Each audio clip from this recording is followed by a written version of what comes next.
अस्सलाम वालेकुम फ्रेंड। देखिए, ये निशान यूडी ट्रक का हेड है। तो ये गाड़ी बहुत गर्म हो रही थी, गर्म होके पानी उबाल कर जाती थी।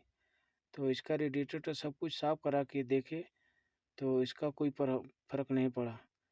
तो उसके बाद हमको शक लगा हेड का, तो हेड खोल के उतारे देख रहे हैं, तो हेड की पानी की लाइन पूरा सब जाम है। तो इसको अभी साफ़ करके और हेड का स्किड लगा के इंशाल्लाह बांधते हैं, देखते हैं, इंशाल्लाह सही हो जाएगा।